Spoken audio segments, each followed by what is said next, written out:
Meus amados irmãos, estamos agora para compartilhar com os irmãos mais uma mensagem da Palavra de Deus. Logo à tardezinha nós deixamos um ponto de interrogação numa seguinte questão bíblica. Deus vê amor na humanidade? A humanidade no sentido geral, a raça humana. Qual é a maneira com que Deus vê o homem na sua íntegra, na sua essência, independente da ação espiritual, independente do conhecimento das Escrituras Sagradas? É uma pergunta que se faz. Inclusive há um texto bíblico em Mateus 24 que fala exatamente sobre a diminuição, a escassez, a extinção do amor. O próprio Jesus ele diz que por aumentar o pecado, o amor de quase todos se esfriaria. E há muitas vertentes de interpretação aqui. Alguns acreditam que esse texto se aplica à igreja, outros acreditam que se aplica ao mundo, sistema, outros acreditam que isso funciona no sentido geral, abrangendo tanto a igreja como o mundo secular. Então há três vertentes de interpretação nessa área. Mas para que esse versículo ele se aplicasse somente para a igreja, teríamos que excluir o resto da humanidade como portadora desse sentimento que se chama amor. O que seria muito difícil. Dizer que um ser humano não é portador desse sentimento é impossível. Por quê? Porque nós vemos muitas pessoas manifestando esse sentimento antes deles terem um real encontro com Deus. A primeira pessoa a manifestar esse sentimento foi o próprio Cornélio. A Bíblia fala de um homem chamado Cornélio, e esse homem, a Bíblia fala que ele fazia muitas esmolas ao povo, ele ajudava muito aos pobres, e a Bíblia fala que ele servia a Deus com jejum e com muita oração, e tinha uma vida íntegra, uma vida alibada, de maneira que todos os seus conhecidos, todos que o conheciam, davam bom testemunho acerca dele. Ou seja, era um homem que tinha uma boa reputação, todos o reputavam como um bom homem. Porém, ele não tinha conhecimento técnico, conhecimento espiritual das questões bíblicas na sua precisão.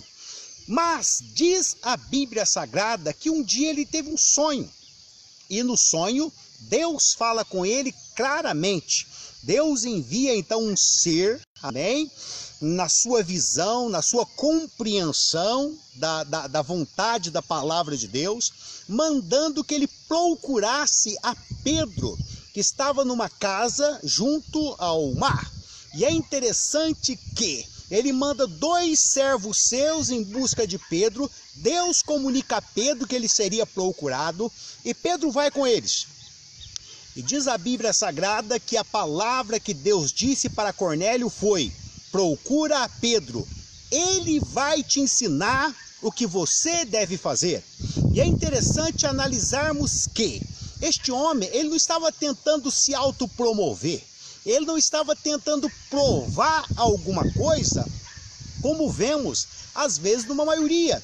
Pessoas que promovem obras sociais e tantas outras coisas mais, mas eles têm no fundo uma intenção de se autopromover, ser identificados como tal. Eles fazem tentando angariar um tipo de reconhecimento, um tipo de visão da humanidade como sendo eles portadores de uma bondade. Esses homens já receberam o seu galardão, conforme diz Jesus Cristo, porque todas as vezes que fizermos alguma coisa pensando em reconhecimento ou tentando ganhar uma pessoa por comportamentos tais como esses, esse homem já foi recompensado. A sua recompensa é terrena, a sua recompensa é aqui. Nós vemos muito isso nos políticos. Homens que mostram caridade, mas em busca de quê? De reconhecimento, em busca de angariar votos para a sua eleição. E aquele comportamento, por mais que pareça ser um comportamento nobre, por mais que isso sirva de grande ajuda para aqueles que são exercitados por essa ação, mesmo assim, diante de Deus, eles já receberam a sua recompensa. Porque aquilo é nada mais, nada menos do que um investimento. Isso é muito comum, nós vemos em todos os dias, nós vemos alguém se manifestar na internet, falando mal da obra da igreja, falando mal do trabalho de arrecadação da igreja, com a seguinte tese: eles se apresentam dizendo o quê? Os pobres coitadinhos vão levar o seu dinheirinho suado e dar para o pastor. Todos os dias nós vemos alguém se apresentar em defesa dos coitadinhos que levam o dinheiro para o pastor. Essa semana mesmo eu tive aí um embate, um combate, uma discussão, uma troca de informação com um rapaz que se apresentou com duras e severas críticas contra o trabalho de arrecadação da igreja, mostrando até algumas argumentações bíblicas, e a grande força da expressão, a grande forma deles se posicionarem é sempre em defesa. Eles se apresentam como super-heróis, eles se apresentam como os defensores do povo, eles estão defendendo o povo dos pastores, principalmente no quesito dízimo. Eles entram dizendo como que um pobre coitado que ganha um salário mínimo vai tirar aí um percentual disso e levar para o pastor safadão, o pastor malandrão. E eu disse para ele: você dá dinheiro para contador de piada, você dá dinheiro para jogador de futebol, você dá dinheiro para todos e para todos, mas quando se trata de dar dinheiro na igreja, então essa pessoa está sendo roubada. Antes de vir para a igreja, eu gastava um salário mínimo com bar. Todos os dias eu ia para o bar, e o bar levava todas as minhas economias. Hoje, se eu tirar 10% de um salário mínimo, eu estou sendo roubado.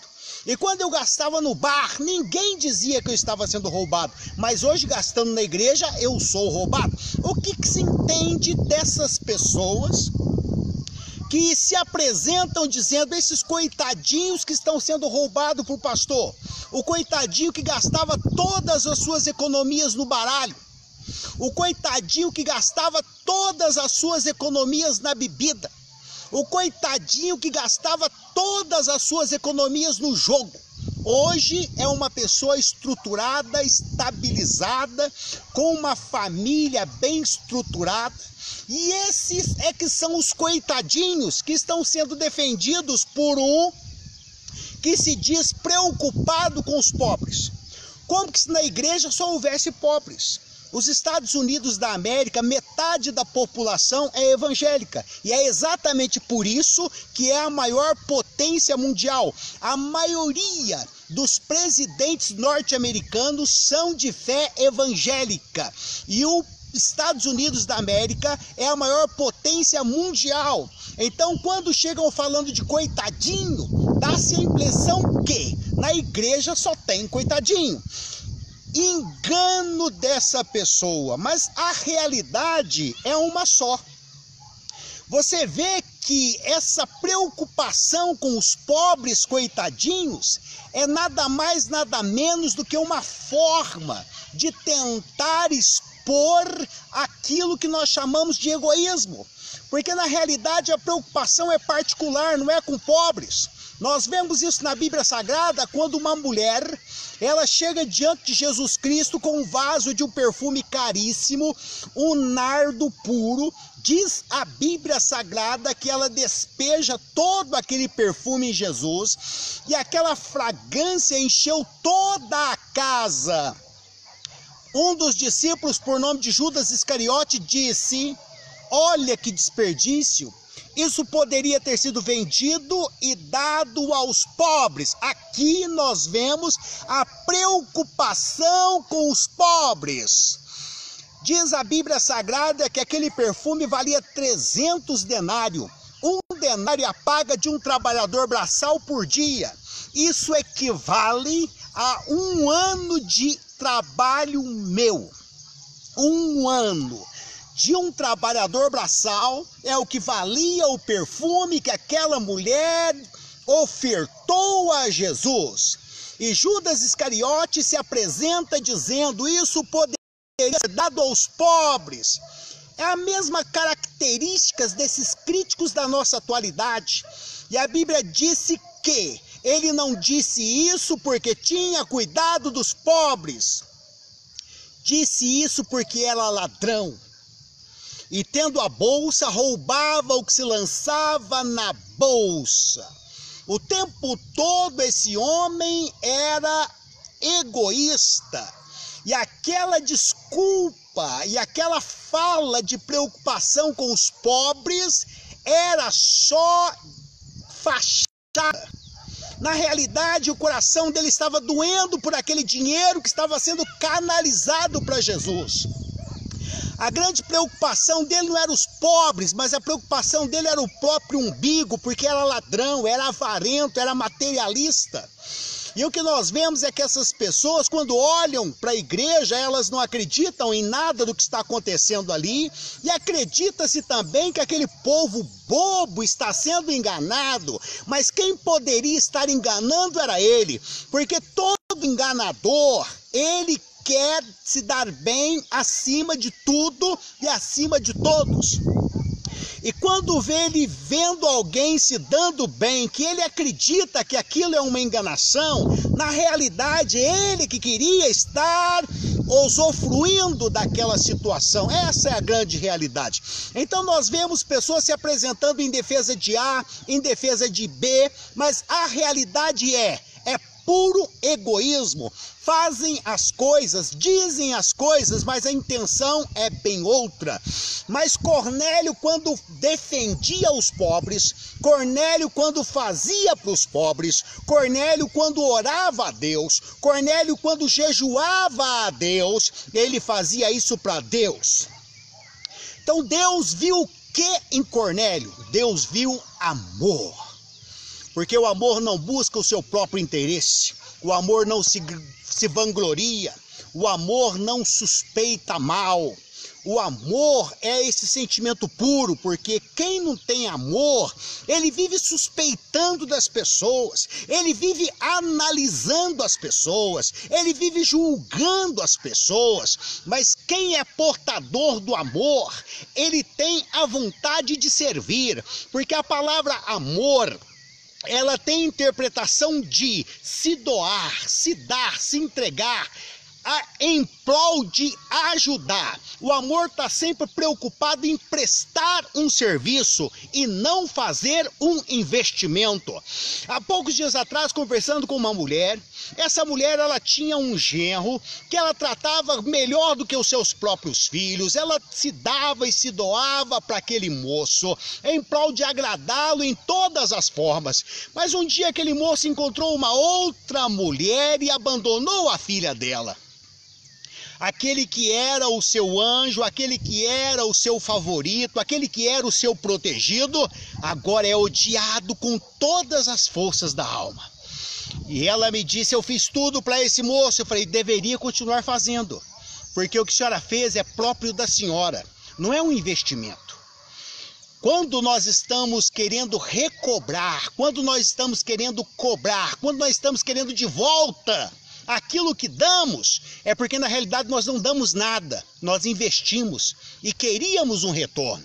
E às vezes fomos mal sucedidos no nosso investimento. O amor não tem esse comportamento. O amor continua fazendo, por quê? Porque ele não busca seu interesse. Cornélio era portador desse sentimento e agora, por causa desse sentimento, Deus fala com ele. E Deus é claro ao dizer: procura Pedro. Ele vai te ensinar o que você tem que fazer. E nós vemos muitas pessoas na mesma condição de Cornélio. pessoas que querem servir a Deus, pessoas que têm vontade de conhecer a Deus e da sua maneira particular, da sua maneira compreendida, ele vai tentando fazer alguma coisa na intenção de agradar a Deus. Mas hoje a palavra de Deus chega para você dizendo: você precisa de mais informações. Você precisa de informações literalmente bíblicas. Você precisa de saber exatamente qual é a vontade de Deus para a tua vida. Isso te fará conhecer a Deus. Isso te fará entender a vontade de Deus. Porque Deus conhece a sua vontade de conhecê-lo. Deus sabe que você quer saber sobre Ele. Mas a palavra de Deus precisa chegar no teu coração e para isso você precisa de alguém que te ensine. Nós vemos um outro homem com o mesmo comportamento de Cornélio. A Bíblia fala que ele era alto funcionário da rainha de Candãs. E ele estava na sua carruagem lendo o profeta Isaías, mas ele não entendia o que estava lendo. Então Deus fala com Filipe, evangelista Filipe: encosta no carro, porque ele está lendo. E quando Felipe encosta no carro, Felipe pergunta para ele: entendes tu o que lê? Então, acontece o quê? Ele diz: como vou entender se ninguém me explicar? Então parou a carruagem, Felipe sobe na carruagem e viu que ele estava lendo o profeta Isaías. Então o eunuco da rainha de Candã se pergunta: o autor está falando dele mesmo ou de uma outra pessoa? E a Bíblia fala que Filipe, começando por aquelas escrituras, pregou-lhe a Jesus Cristo. E durante a sua caminhada, durante o tempo em que caminhavam, ele avista as águas que brilhavam diante dele. E ele faz a pergunta para Filipe: eis as águas, o que me impede que eu seja batizado? Aquele homem era um alto funcionário, ele tinha uma responsabilidade muito grande, ele era um homem adulto, ele sabia muito bem o que estava fazendo. Agora era o momento dele tomar a decisão da sua vida. E ele quer se batizar, e ele se batiza, e o milagre mais uma vez acontece. Filipe desaparece, diante dele vai aparecer em um outro lugar. O milagre sempre acompanhou, amém? Na casa de Cornélio, Deus fala com o Cornélio, Deus fala com o homem. Se você quiser ter um encontro com Deus, Deus vai falar com você. Se você estiver interessado de fato em Deus, Deus vai se manifestar para você, porque Deus procura aqueles que nele estão interessados. Então entenda que Deus está observando. Deus estava observando o alto funcionário da rainha de Candãs. Isso é um título. Ela era uma rainha e tinha um alto funcionário eunuco, porque era um homem separado exclusivamente para aquele trabalho, alto funcionário, responsável por todos os seus tesouros, mas ele estava querendo conhecer Deus. Porque numa realidade as pessoas não estão interessadas, por mais que falam de Deus, por mais que dizem sobre Deus, quando você quer trazer Deus para elas, elas se esquivam, porque quer continuar naquele estágio. Eles não querem evoluir, eles não querem aprender mais. Por quê? Porque aprender mais vai exigir mais, mas a vontade de conhecer Deus é importante. É uma coisa que sempre pairou no meu coração. Sempre quis Deus. Ali, às vezes, na minha maneira, do meu jeito de ser, tentando de alguma maneira encontrar-me com Deus. Mas um dia isso aconteceu. Deus se apresenta para mim. E eu pude conhecê-lo. E hoje eu louvo porque eu tenho plenitude de confiança de que faço a coisa certa diante de Deus. Então você que quer conhecer a Deus, você que quer ter conhecimento de Deus, não de religião, não de tradição, não de costumes, mas conhecimento de Deus, um Deus que se manifesta, um Deus que se comunica, um Deus que fala. Você precisa da pregação genuína da palavra de Deus. A verdade de Deus vai chegar para você. Então, respondendo à pergunta, há amor na raça humana, há amor no ser humano. E é exatamente por isso que Deus disse, João 3,16, Deus amou o mundo, o ser humano, de tal maneira que deu o seu Filho unigênito para que todo aquele que nele crê não pereça, mas tenha a vida eterna. Deus, ele quer constranger, Deus, ele quer conquistar por meio da prova de que ele te amou primeiro. Ele deu o Filho dele por você para mostrar que te ama. Mas qual que é o propósito dessa palavra? É encontrar amor no teu coração. Porque essa palavra dirigida a um coração que não tem amor, ela não terá o menor efeito. Mas uma pessoa portadora desse sentimento, quando ele ouvir esta palavra, alguém deu o próprio Filho por mim. O amor que é canalizado na minha direção é sem igual, é inimaginável. Então essa pessoa vai ser sensibilizada, ela vai ser conquistada a amar. Mas se essa palavra for adereçada num coração petrificado, coração egoísta, pessoa que só pensa em si mesmo, pessoas que só quer manter o seu tradicionalismo, só quer sair bem na foto, só quer saber como que ele está no seu quadro social. Essa palavra canalizada para esse tipo de ser humano, ela não terá efeito, mas dirigida, direcionada, canalizada a um coração amoroso, esse coração vai ser sensibilizado, vai ser conquistado a querer também prestar amor a Deus. Oh, aleluias! Deus ama você. Na conclusão da minha fala, quero fazer uma oração por você. Quero orar por tua vida, orar para o teu coração. Porque sem amor nada vale nada. Sem amor nada é útil diante de Deus. Só com amor, a essência, a verdade, a sinceridade, a justiça, a honestidade.